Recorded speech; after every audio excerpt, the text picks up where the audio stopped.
सद्गुरुजी, जेव्हा तुम्ही सामान्य व्यक्ती आणि खास व्यक्ती यांच्याबद्दल बोललात, मला माहित आहे की काही शिक्षक किंवा आई-वडील नेहमीच सांगतात की तुम्ही खास आहात. आपल्यापैकी प्रत्येक जण अद्वितीय आहे, विशेष आहे. नाही, माझ्या पालकांनी मला सांगितलं की तू विचित्र आहेस. त्यांनी कधी म्हटलं नाही की मी खास आहे.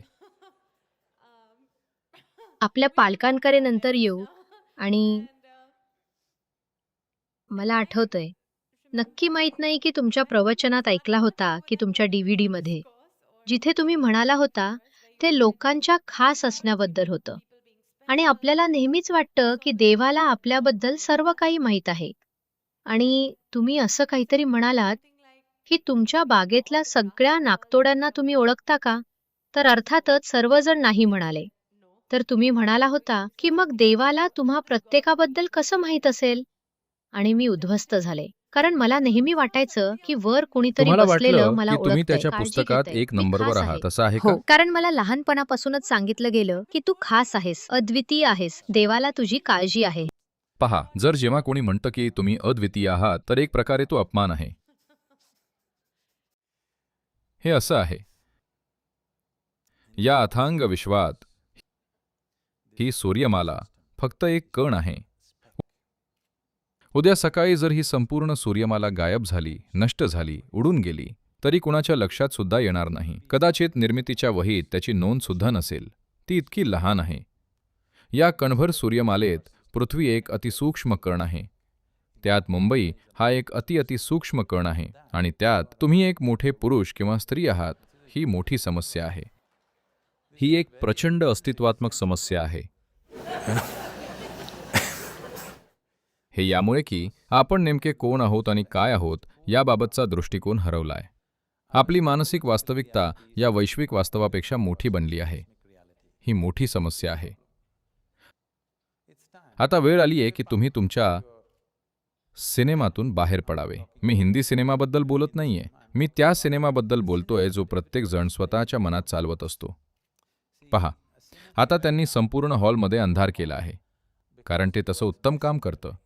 हे सिनेमाचं मूलभूत तंत्रज्ञान आहे. जर तुम्ही सिनेमा हॉलमध्ये अंधार केला नाही, जर उजेड ठेवून एखादा छान सिनेमा लावला, तर ते काम करणार नाही. तुम्हाला अंधार करावाच लागेल. तर मी तुमच्या मनाचा सिनेमा म्हणतोय, कारण ती एक अंधारी जागा आहे. प्रत्येक विचार मोठा केला जातो, वैश्विक अवकाशापेक्षाही मोठा. आज विश्वातलं सर्व काही अगदी व्यवस्थित घडत आहे. तुमच्या मनात एक वाईट विचार वळवळतो आणि तुम्हाला वाटतं की आज वाईट दिवस आहे, नाही का? हो, बरोबर. हे यामुळे की तुमचं मानसिक वास्तव, तुमची क्षुल्लक निर्मिती निर्मात्याच्या या अफाट निर्मितीपेक्षा मोठी झाली आहे. तुम्ही जीवनाचा दृष्टिकोन गमावला आहे. या सर्व गोंधळाचा आणि दुःखाचा हाच मूलभूत पाया आहे. जर तुम्ही हे पाहिलं की तुम्ही कोण आहात, तुम्ही जो सूक्ष्म कण आहात, तर तुम्ही अशी कल्पना सुद्धा करणार नाही की देवानं तुम्हाला त्याच्या प्रतिमेत घडवलंय आणि तो तुमच्यासारखा दिसतो वगैरे. ठीक आहे, जर तुम्ही सगळे म्हैस असता, तुम्ही नक्कीच विचार केला असता की देव एक खूप मोठी म्हैस आहे. ठीक आहे. मग खरं काय आहे ते कृपया आम्हाला सांगा. त्याची व्याख्या द्या. नक्की काय चाललंय? हे जीवन, हे प्रेम, सर्व भावना ज्यातून आपण रोज जातो, हे सर्व विचार जे आपण निर्माण करतो, काय चालू आहे हे? पहा, या सर्व मानवी शक्यता आणि क्षमता आहेत. प्रत्येक शक्यता त्यांच्यासाठी एक समस्या बनते, जे त्या शक्यतेचा योग्य दृष्टिकोनातून शोध घेत नाहीत. विचार ही एक विलक्षण शक्यता आहे. एक मुंगी तुमच्यासारखा विचार करू शकत नाही. ती तुमच्यापेक्षा चांगलं काम करू शकते. ती अधिक शिस्तबद्ध आहे. ट्रॅफिकचे नियम तुमच्यापेक्षा चांगलं पाळते. तिथे कोणताही ट्रॅफिक जाम नसतो, ठीक आहे? पण ती तुमच्यासारखा विचार करू शकत नाही. हो. हेच आपल्याला वेगळं ठरवतं. ही एक शक्यता आहे. पण आता हीच शक्यता 90% लोकांसाठी मोठी समस्या बनली आहे. आता ते घाबरलेत, कारण ते विचार करू शकतात. आणि आता ते चुकीचा विचार करत आहेत. विचार त्रासदायक झालेत. जर ते आनंदी असते तर त्यांनी विचार प्रक्रियेचा आनंद घेतला असता.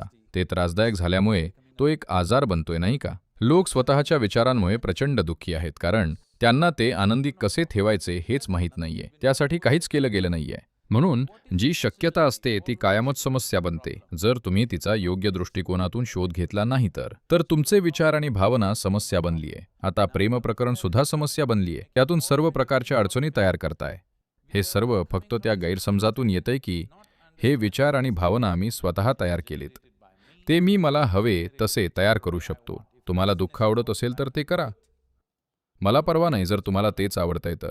पण त्याने तुम्ही दुःखी होताय आणि दुःखी होत असाल तर ते करू नये. मी तुम्हाला सांगत नाहीये की प्रेमळ व्हा. तुमची काय निवड आहे, आनंद की दुःख? जर दुःख तुमची निवड असेल तर त्याचा आनंद घ्या. माझं काय जातंय? तुम्हाला विष प्यायचंय तर मला काय अडचण आहे? मी तुम्हाला फक्त सांगतोय की हे विष आहे आणि हे ते आहे. तुम्हाला हवं ते प्या, पण निवडी न करा. नकळतपणे पिऊ नका. तो मूर्खपणा आहे. ते मानवाला शोभत नाही. एक मानव म्हणजे आपण या पृथ्वीवरच्या इतर प्राण्यापेक्षा जास्त जागरूक आहोत. हेच आपल्याला वेगळं बनवतं. प्रत्येक प्राणी खातो, पण आपण जागरूकपणे खाऊ शकतो. म्हणून आपलं खाणं बरंच काही बनतं. प्रत्येक प्राण्यामध्ये लैंगिक ओढ असते. ते ती कोणत्याही प्रकारे पूर्ण करतात. आपण ते जागरूकपणे करू शकतो. म्हणून आपण काहीतरी बनतो. आपण त्याच गोष्टी करतोय, पण आपण त्या जागरूकपणे करतोय. अचानक त्यात एक जादू असते. यामुळे नाही की लैंगिकता जादू आहे, अन्न जादू आहे.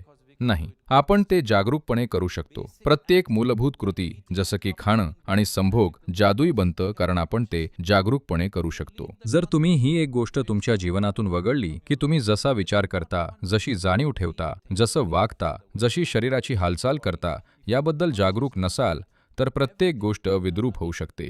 सर्व काही वाईट होऊ शकतं. तर हेच तुम्हाला इतर प्राण्यांपासून वेगळं करतं. तर रस्त्यावर एखादा कुत्रा चाललाय, तुम्ही त्याला बिस्किट दाखवलं तर तो शेपूट हलवेल. तुम्ही असं केलं तर तो गुरगुरेल. तुम्ही असेच आहात. कोणी तुमच्याशी चांगलं वागलं तर तुम्ही शेपटी हलवणार. कोणी नीट वागलं नाही तर त्यांना चावणार. मी म्हणतोय, मग तुमच्यात उत्क्रांती कुठे आहे? संस्कृतीबद्दल विसरून जा.